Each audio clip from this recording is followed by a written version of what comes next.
അവരുടെ ഹൃദയം എത്രയോ നൈർമല്യമുള്ള ഹൃദയം. ആ ഹൃദയത്തിൽ അസൂയയില്ല, കുശുമ്പുകളില്ല, ഏതെങ്കിലും തരത്തിലുള്ള ദുർവിചാരങ്ങളില്ല, മോശമായ ചിന്തകളില്ല. ആളുകളോട് ഏതെങ്കിലും തരത്തിലുള്ള കോപങ്ങൾ അതിൽ ബാക്കിയാകുന്നില്ല. അത്ര മനോഹരമായ ചിന്തകളുമായി ജീവിക്കുന്നവർക്കാണ് നാളെ റബ്ബിന്റെ ചാരത്തെത്തുമ്പോ വലിയ അനുഗ്രഹങ്ങളുടെ സ്വർഗമുള്ളത്. കാരണം സ്വർഗമോ ഒരു ദുർവിചാരവുമില്ലാത്ത ഇടമാണ്.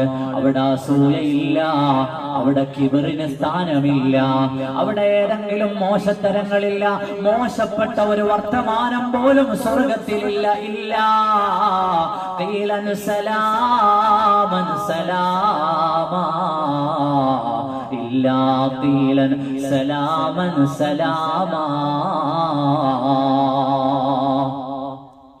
സ്വർഗത്തിന്റെ വർത്തമാനം അങ്ങനെയാണ്.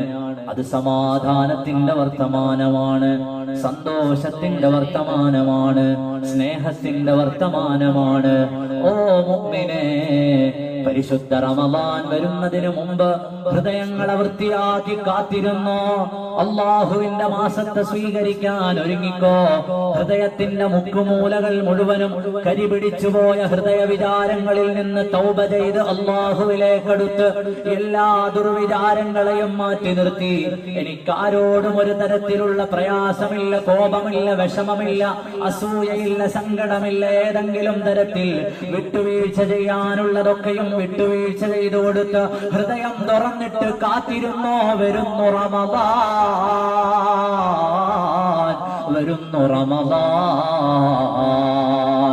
ആകാശത്തു നിന്ന് അതിർപ്പങ്ങൾ പെയ്തിറങ്ങി മലക്കുകൾ നിങ്ങളെ തേടി വരുമ്പോ നിങ്ങളെങ്ങനെയാണ് അസൂയയുമായി ജീവിക്കുക?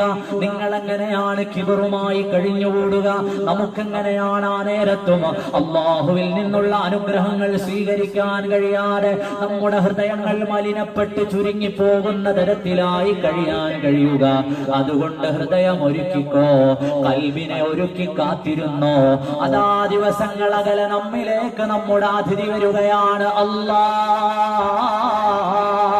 അല്ലാഹുമ്മ ബല്ലിഗ്നാ റമളാൻ. നമ്മുടെ പ്രാർത്ഥനകളുടെ ഉത്തരമിതാ നമ്മിലേക്ക് വരികയാണ്. സ്വീകരിച്ചോ, കൂട്ടിപ്പിടിച്ചോ.